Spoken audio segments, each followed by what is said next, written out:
Kharif season ప్రారంభమైంది. విత్తనాలు విత్తేందుకు రైతులు భారీ వర్షం కోసం ఎదురు చూస్తున్నారు. ముఖ్యంగా తెలుగు రాష్ట్రాల్లో వర్షాధారంగా పండే ప్రధాన పంటల్లో పత్తిదే సింహభాగం.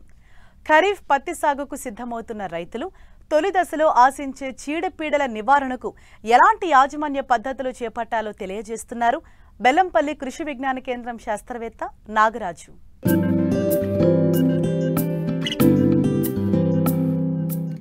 తెలుగు రాష్ట్రాల్లో వర్షాధారంగా అత్యధిక విస్తీర్ణంలో సాగయ్యే పంట పత్తి.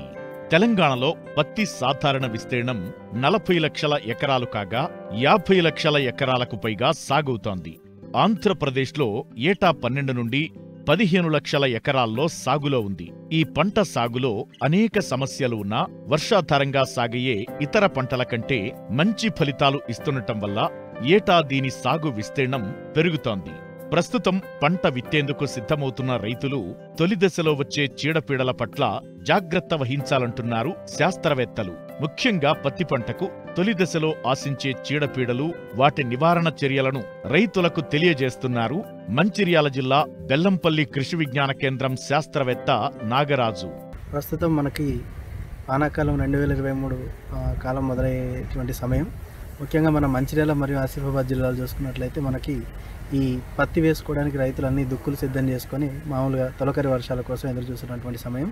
ముఖ్యంగా మనకు పత్తిలో చూసుకున్నట్లయితే మనకు వచ్చేటువంటి అంటే తొలి దశ నుంచి తర్వాత పంట ప్రతి ఒక్క దశను అనుసరించి మనకు రకరకాల చీడపీడలు అనేటివి వాతావరణంతో ముడిపడి మనకు పంట నాశించి నష్టం కలిగించేటువంటి అవకాశం ఉంటుంది. కాబట్టి పంట నాశించే చీడపీడలను గుర్తించి మనం సరైన యాజమాన్య పద్ధతులు పాటించినట్లయితే అధిక దిగుబడులు సాధించేటువంటి అవకాశం ఉంటుంది. కాబట్టి ముందుగా రైతు సోదరులు పత్తి తొలి దశలో ఆశించేటువంటి చీడపీడలు గుర్తించడంలో భాగంగా మనం విత్తన శుద్ధి, ముఖ్యంగా పత్తి రైతులు ప్రతి ఒక్కరు కూడా మనకు హైబ్రిడ్ విత్తనాల మీదనే ఆధారపడుతూ ఉంటారు.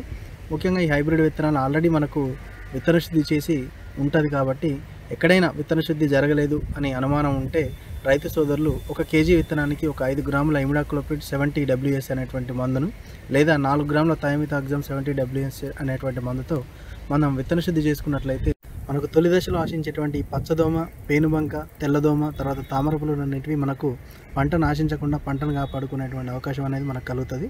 అలాగే ఈ యొక్క మనకు అధిక వర్షాలు కురిసేటువంటి ప్రాంతం కాబట్టి మనకు ఈ పత్తిలో ఆశించేటువంటి వేరుకుళ్ళు, వడలు తెగులు అనేటివి మనకు ఆశించకుండా ఉండాలంటే 1 కేజీ విత్తనానికి మనం 10 గ్రాముల ట్రైకోడర్మా విరిడి లేదంటే సూడోమోనాస్తో కనుక మనం విత్తన శుద్ధి చేసుకున్నట్లయితే వీటికి విత్తన శుద్ధి చేసుకునేటప్పుడు జిగురు వంటి పదార్థాలు వాడుకొని మనం విత్తన శుద్ధి చేసుకున్నట్లయితే మనకు ఈ యొక్క తొలి దశలో ఆశించేటువంటి చీడపీడల్ని సమర్థవంతంగా ఎదుర్కోవడానికి అవకాశం దొరుకుతుంది.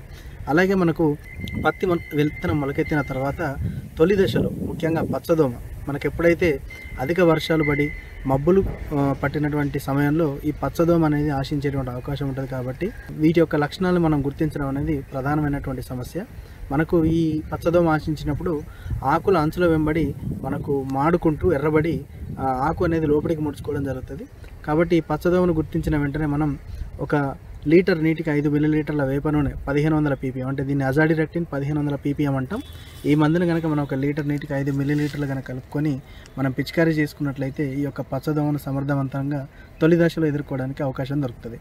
అలాగే ఈ యొక్క పచ్చదోమ ఆర్థిక నష్టపరిమితి స్థాయి మించినట్లయితే మనం వాడేటువంటి ఇమిడాక్లోపిడ్ అనేటువంటి మందుని 1 లీటర్కి 0.25 మిల్లీలీటర్ల చొప్పున లేదంటే ఫిప్రోనిల్ 2 మిల్లీలీటర్ల చొప్పున కలుపుకొని మనం పిచికారీ చేసుకున్నట్లయితే ఈ యొక్క పచ్చదోమను మనం సమర్థవంతంగా నివారించుకోవచ్చు.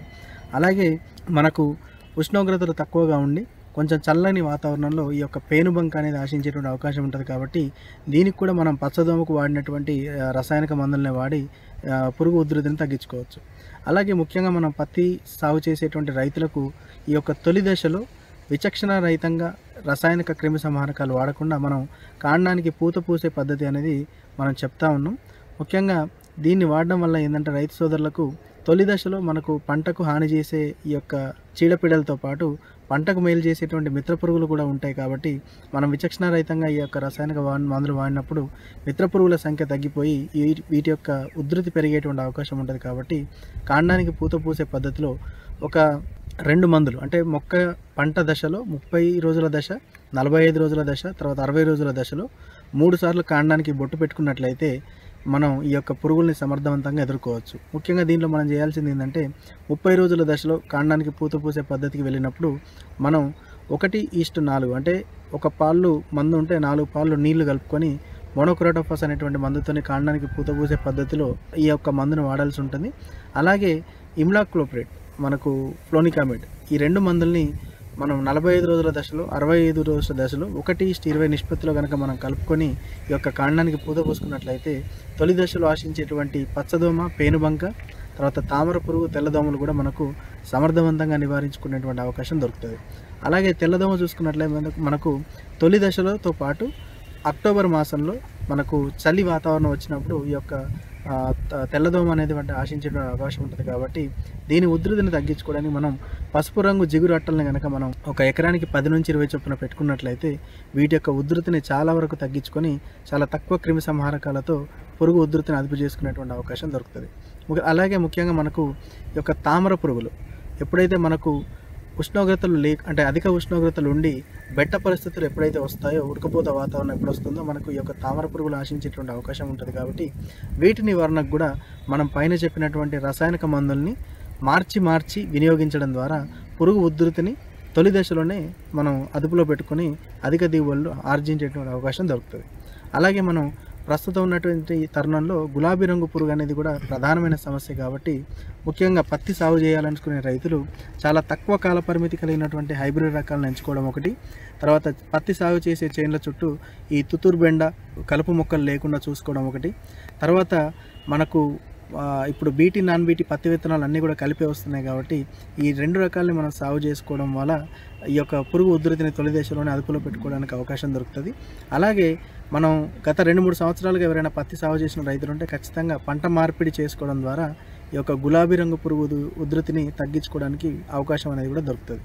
అలాగే మనకు పంట 45 రోజుల దశలో ఈ యొక్క గులాబీ రంగు పురుగు ఆశించేటువంటి అవకాశం ఉంటుంది. కాబట్టి మనం ఎకరానికి 4 నుంచి 8 లింగాకర్షక బుట్టలు పెట్టుకోవడంతో పాటు ఈ యొక్క వేప నూనె అజాడిరెక్టిన్ 1500 ppm అనేటువంటి మందుని 1 లీటర్కి 5 మిల్లీలీటర్ల చొప్పున కలుపుకొని ఒక 20 లీటర్ల ట్యాంకుకు 100 ml వేప మందును కలుపుకొని దానికి ఒక 20 గ్రాముల సర్ఫ్ను కనుక కలుపుకొని పిచికారీ చేసుకున్నట్లయితే ఈ యొక్క ఉధృతిని చాలా వరకు మనం అదుపు చేసుకునేటువంటి అవకాశం దొరుకుతుంది. కాబట్టి పత్తి సాగు చేసే రైతులు ప్రస్తుతం ఈ యొక్క తొలి దశలో ఆశించేటువంటి చీడపీడల్ని గుర్తించుకుంటూ పత్తి సాగు చేసుకొని అధిక దిగుబడులు సాధించగలరని ఆశిస్తున్నాం.